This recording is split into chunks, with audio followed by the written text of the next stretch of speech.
I sat down and watched Dave Chappelle's called The Unstoppable Negro. Now I shouldn't have to ask this question. Let me check the poll. Now I posed a question. I asked, is Dave Chappelle controlled opposition? 78% of you guys said yes. Okay. Now,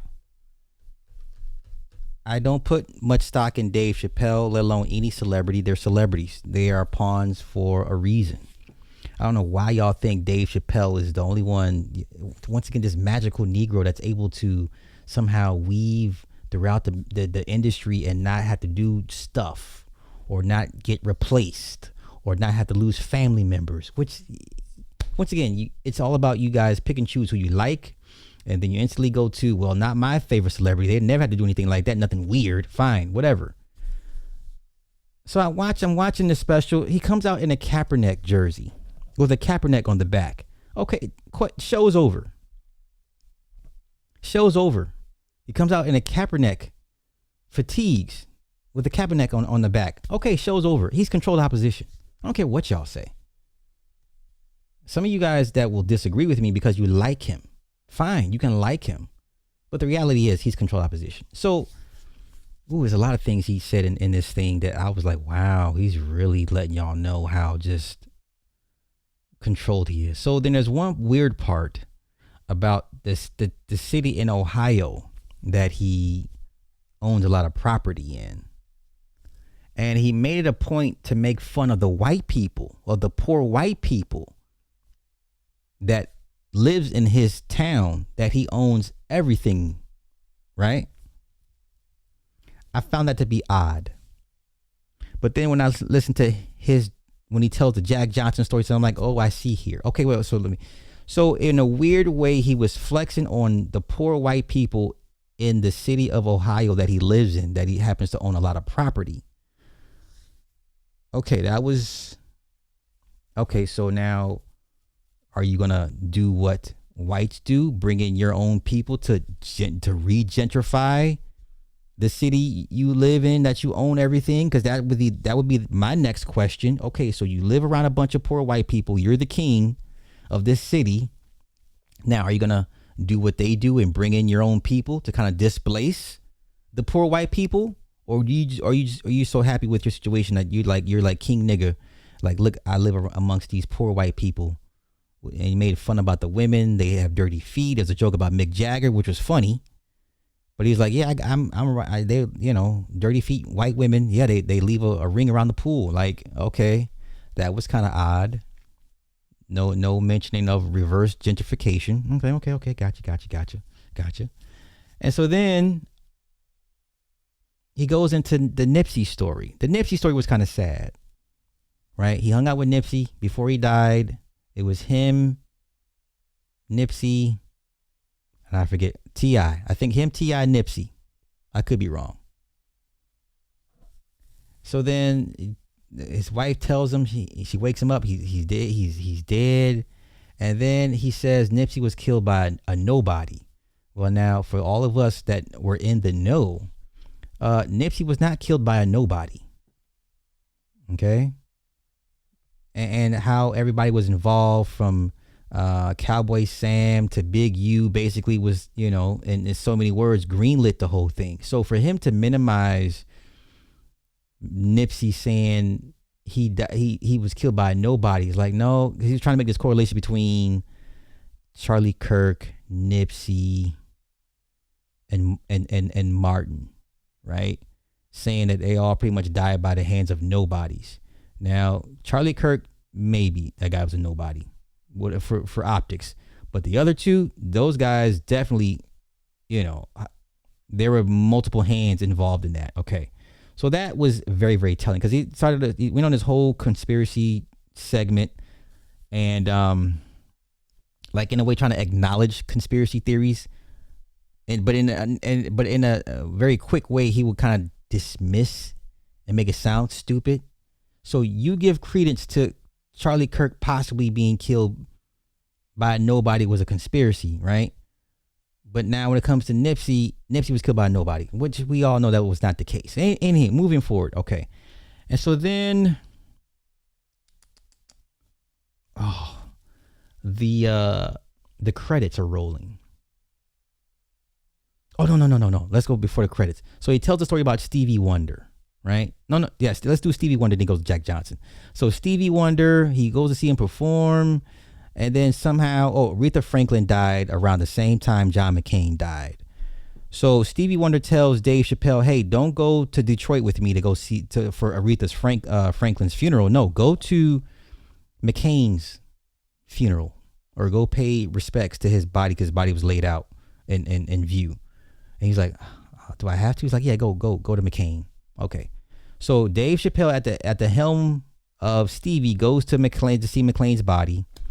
And then so he weaves in this story about how McCain was the only senator to vote against recognizing Martin Luther King as a national holiday in Arizona, only to circle back 30, 40 years later that Barack Obama became president during, I don't know, some day of Martin Luther King, kind of like, kind of shitting on John McClane. Oh, then John McClane voted to posthumously pardon Jack Johnson. So then he goes on this Jack Johnson story. Like, we all know the story of Jack Johnson, but he tried to spin it like Jack Johnson, when he says he died or he for his pleasure, or he took risks for his pleasure. Listen, Jack Johnson was a sexually reckless black man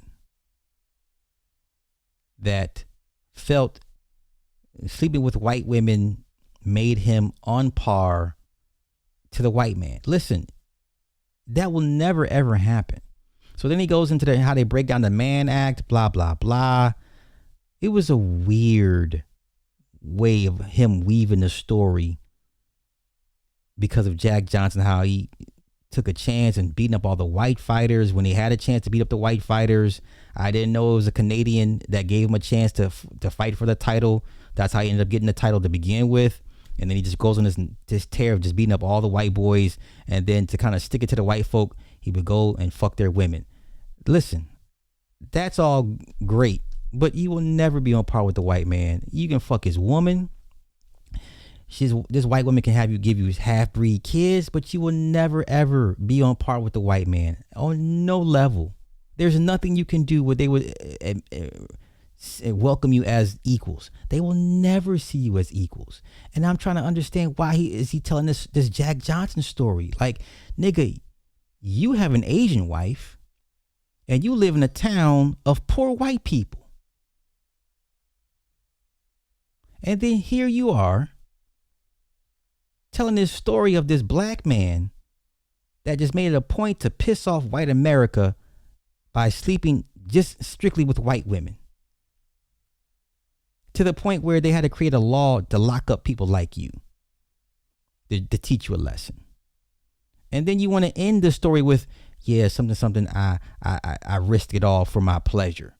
Well, that's how we'll get you killed, because you adhering to the lust, pleasure, whether it be drugs or sex or anything else. If you don't control those vices, will get you killed.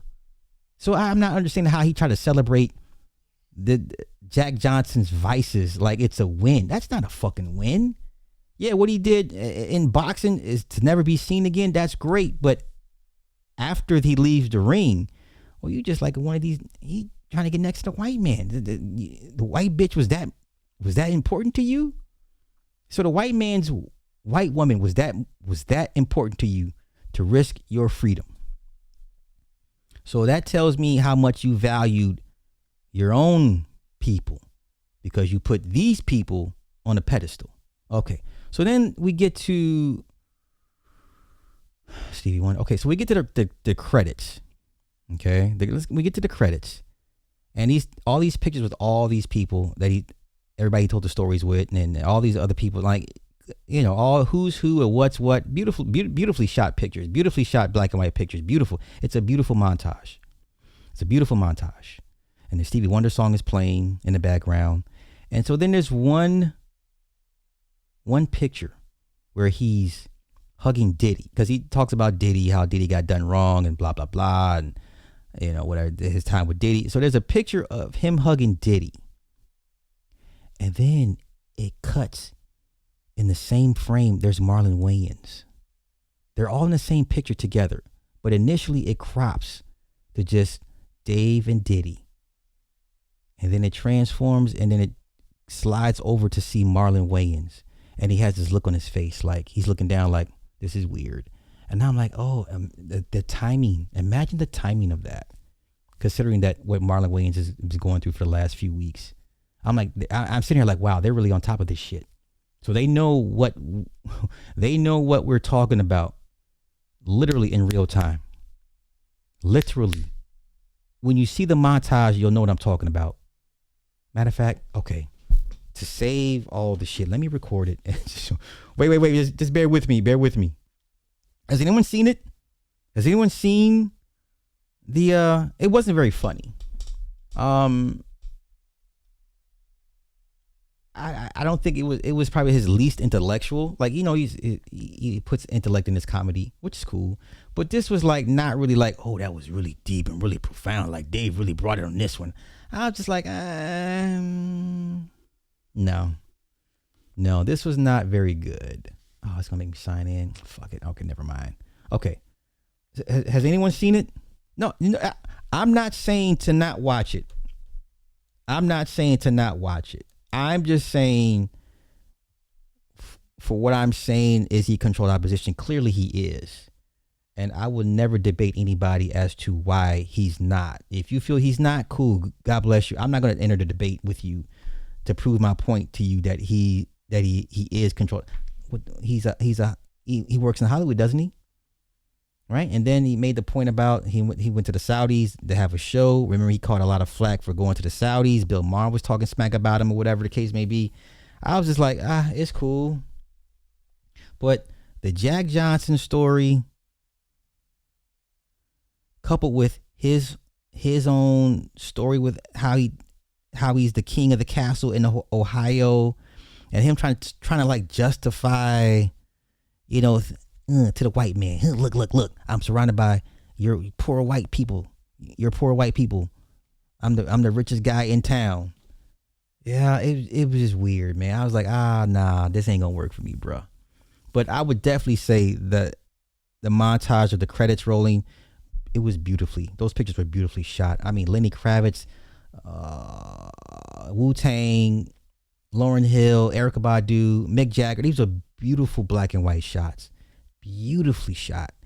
And the music is playing. It just sets this mood. It's like, oh my God, this is a really feel-good moment right here. And then when you see the Diddy picture, and then just shifts over to Marlon, and he's got that look, I was like, God damn. They definitely take note of what we report or what we make videos about. And I say we, and I mean we as all of us as a collective. It was very, very telling. Very telling. Okay?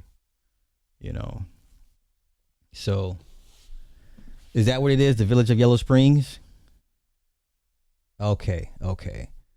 Yeah, then he was saying there was a firehouse for sale, and they tried to sell it when he was out of town, and all this. I mean, it was just, okay, you didn't finish it. I would say just go back and just watch the credits, man. Just for the credits. When you see the picture and how they shifted to Marlon, it was like, wow, like, you know. Yeah, exactly. Yeah. Okay, so that's what it was. Court is saying that's his way of getting back at the white, is betting his women. Oh, you're not gonna outdo the white man. Like, and now if Jack Johnson was to see how, you know, like, I don't know. It was weird. I'm not riding that Jack Johnson train. Like, yeah, man, stick it to the white man by sticking his woman. Like, no. I would never pedestalize anybody that has, no, not to that. No. I just couldn't. So yeah, that was pretty much, that was my take on the Dave Chappelle thing, man. You feel free to believe what you want, but he's controlled opposition, clearly, and he tells you he is. Oh, then he said the term co-opted, you know, and you know, if I ever do this and this and that means I've been co-opted. Like, nigga, knew you've been co-opted. Like, tell us something we don't know already. All right, Dave, go ahead. Can you hear me? I can. You're echoing. Oh yeah. Oh, sorry about that. I just want to say I'm adamantly opposed to it. Obviously, I live behind the development or the proposed development. I do have many business interests in town. I've invested millions of dollars in town. If you push this thing through, what I'm investing in is no longer applicable. And I would say that Ober can come and buy all this property from me if they want to be a benefactor, because I will no longer want. Uh-oh. For a minute there, Dave. The average age in the village is 49 years old. Without a school, you will not attract young families, and this city will not live beyond the retirees that decide to settle here. And I'm surprised that Mary Ann McQueen is suddenly not averse to change, because you always are when I propose a change, and now all of a sudden we have to recognize a change. These changes are inevitable, but we do have a decision on what they will or could be, and I think we should use more of a visionary eye instead of a reactionary one, because the potential of this place is immense, and Ober is not the only solution. Thank you. All right. Thank you, Dave. I'd like to yield the rest of my time to Max Crum. Yeah, we're all going to yield all our time to Max Crum for... I know. But for real, Ober, if you want to buy this stuff, come get it. All right.